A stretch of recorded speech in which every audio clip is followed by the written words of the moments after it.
want to repeat that action again for us. So the first thing we need to do is teach our dogs that the clicker means you did it right. This is not an attention-getting device. It's not something you click repeatedly to try to get your dogs to come over to you. In fact, doing that could actually keep them from learning what the true meaning of the clicker is. So make sure you always use it appropriately. So we're going to go straight into charging the clicker, or loading the clicker as some people will call it. Alright, so charging the clicker is teaching your dog that every time it hears the sound of the click, it's going to get something good. That's going to make it want to work for the clicker. It's going to make them want to offer behaviors for you. So first of all, before we actually ask them to do any sort of trick, to accommodate them with this concept, we've got to click and immediately treat right away. Now these two know what the clicker means, so they're already paying a lot of attention to me when I've got it out, when they know that we're in training mode. So you may find that your dog is a little distracted during this process, and that's okay. Just wait until you've got his attention, click and treat. Another thing that I like to do when I'm charging a clicker is pair it with the word yes. Yes. And that way, even without a clicker, I've still got a consistent way to tell the dog that it's done something correctly. So our first trick is going to be spin. Very simple trick that you can teach, and it looks really cool when you do it right. So let's start with Obi. And you'll notice sometimes I'll put Cricket aside when I'm not working with her. Every now and then I'm going over and rewarding her for staying in that position. So that's just a really quick tip on how to work with two dogs at once. The clicker does not confuse them if you've got more than one dog you're working with. Same goes if you're in an obedience class and everybody's clicking. The dogs quickly learn which master and which clicker is actually for them. Cricket down, stay. Obi. Alright. So with the spin command, very easy, going back to luring, keep your treat by the nose, he's offering a paw, and just kind of pull it around. As soon as he completes a circle, click and treat. As simple as that. Let's try that again, all the way around. Yes. I'm pairing my click with the word yes. That way we can use either one. Yes. And quickly he catches on to what I want. Very fast. Once you have your dog reliably performing the behavior that you're trying to teach, you can add the verbal command and you can start introducing the actual hand signal. So for my signal for spin, I want to do this, and he's already getting it. It's just an adaptation of the luring. And at the same time, spin. Yes, very good. So Obi's really got the idea of his trick now. Obi, spin. Once they get really good at a trick, you can fade out the clicker. You don't have to click every single time. You can tell them yes, give them a treat, however you want to do it. The clicker is primarily just to teach a new trick. So the next trick that I want to teach is take a bow or curtsy if you have a female dog. This is just going to teach them to put their front end of their body close to the ground. They're going to take a bow downwards. Very cute trick, and another one that's very simple to teach.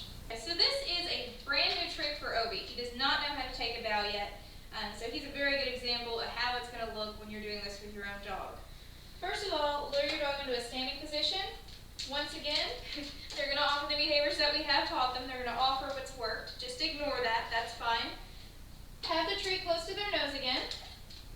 For take a bow, you want to push this treat close to the middle of their front paws. Yes.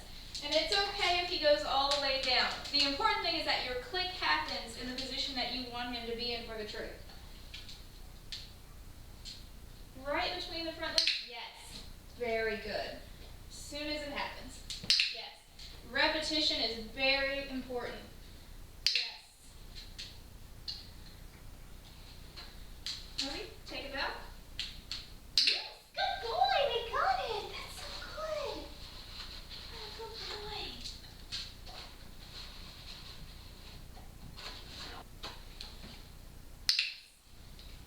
So our next trick is going to be called bang, or what most people call play dead.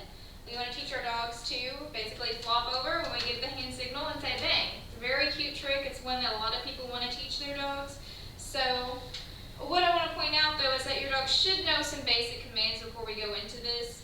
Bang is really a combination of a couple of different things. What I usually do when I'm teaching bang is a good down and then luring the dog over into the sideways position. Later on, I add a few other variations which involve stay, but for now, we'll just stick with the basic flopping over from the down position. Obi down. Yes. Tell him yes, just so he knows that's what I wanted. All right, now back to trying to lure him to his side. Yes. Obi down. Yes. Back to luring him over. Yes. Good job. Good job. Bang. Yes. Again, I'm adding our cue after he's shown that he's understanding what's going on. Bang. Yes. Notice I'm, again, pulling my hand farther and farther away from his. She's 7 weeks old today. It's Sunday. Wave.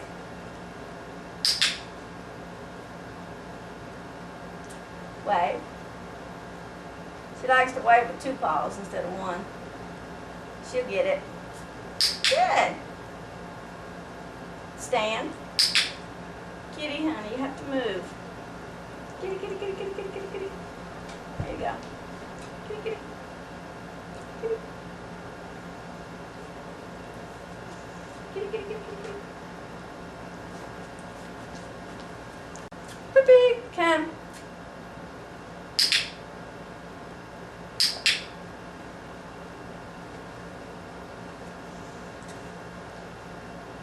Sit.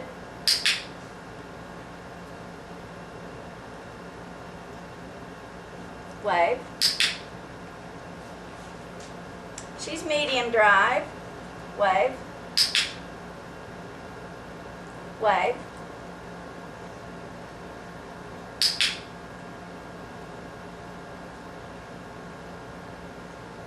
Wave.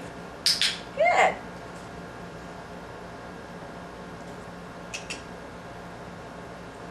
Sit. Wave. When it cools off this evening, I'll film them. It's just too hot to film them playing outside right now.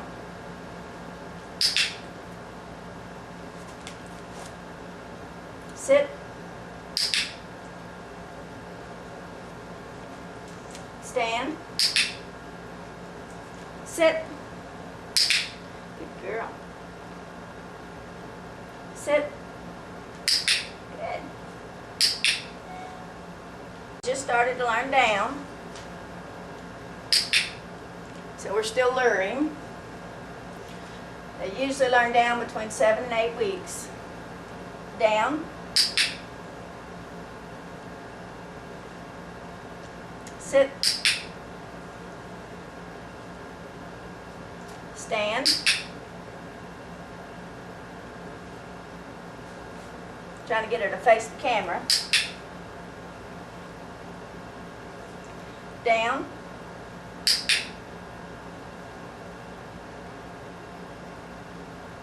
Down. This is just the beginnings of the down. Stand. Come.